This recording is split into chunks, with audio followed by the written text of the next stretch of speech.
رمضان المبارک کا یہ مہینہ ہے، کتنا بابرکت مہینہ، کتنا اچھا مہینہ ہے۔ اس میں ایک نیکی کا ثواب 70 گنا کر دیا جاتا ہے۔ جہنم کے دروازے بند ہیں، جنت کے دروازے کھلے ہوئے ہیں، ہر طرف رحمت ہی رحمت ہے، ہر طرف اللہ رب العزت کا فضل نظر آ رہا ہے۔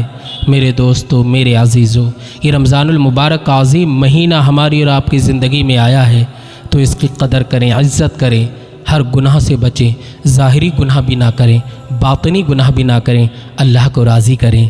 مصطفیٰ جان رحمت پہ کثرت سے درود پاک پڑھیں۔ یہ مہینہ اللہ سے مانگنے کا ہے، اللہ کو راضی کرنے کا مہینہ ہے۔ خوب خوب اللہ کو یاد کریں، اپنے گناہوں پر شرمندہ ہوں اور اللہ کی بارگاہ میں عرض کریں، مولا اس رمضان کے صدقے میں، اس میں جو میں عبادت کر رہا، تراویح پڑھ رہا، ذکر و اذکار کر رہا، تلاوت قرآن کر رہا ہوں، اے پاک پروردگار عالم، میں تیری رضا کے لیے روزے رکھ رہا ہوں، اے میرے رب اپنے حبیب کے صدقے میں میرے گناہوں کو معاف فرما دے۔ اللہ کی بارگاہ میں دعا کریں، اپنے لیے، اپنے اہل و عیال کے لیے، اپنے گھر والوں کے لیے، اپنے پڑوسیوں کے لیے، بھائیوں کے لیے، رشتہ داروں کے لیے۔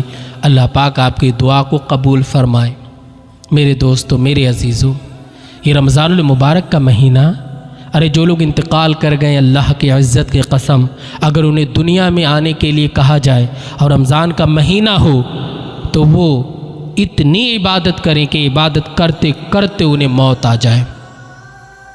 ذرا غور کریں، نہ وہ کھانے پہ دھیان دیں، نہ پینے پر دھیان دیں، لیکن بڑے افسوس کے ساتھ مجھے ایک بات کہنا پڑ رہی ہے۔ اس رمضان المبارک جہاں ہر طرف فیض و برکات ہے، کچھ لوگ صرف اور صرف بازاروں کی زینت بنے ہیں۔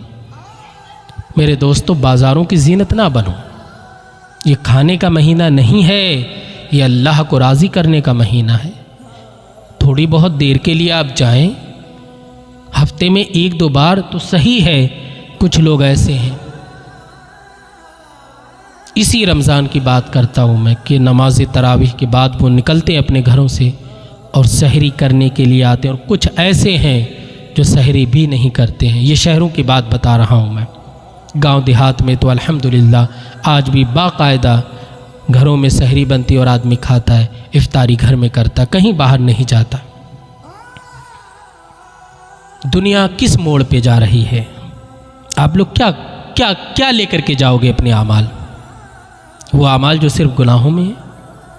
اللہ کو راضی کرنے والے بنو، سچی توبہ کرو، سچی توبہ۔ پہلا عشرہ رحمت ہے، مغفرت ہے، تیسرا نجات ہے۔ رحمت حاصل کرو، مغفرت چاہو، نجات ملے تمہیں۔ ہم تو اللہ سے یہی دعا کرتے، مگر خود آدمی عبادت بھی کر رہا اور گناہ بھی کر رہا۔ اور بہت سے لوگوں کا ایک سوال ہوتا ہے کہ حضرت رمضان المبارک میں کہا جاتا ہے کہ شیطان قید کر لیا جاتا ہے، لیکن جو شراب پی رہا ہے وہ شراب ہی پیتا، گناہ کرنے والا گناہ ہی کرتا، پھر شیطان کیسے قید ہوتا ہے؟ کیا ریزن ہے اس کے قید ہونے کا؟ کیا مطلب ہے؟ کیا وجہ ہے؟ دیکھو میرے دوستو، ہر انسان کے 2 دشمن ہیں، ایک ظاہری اور ایک باطنی۔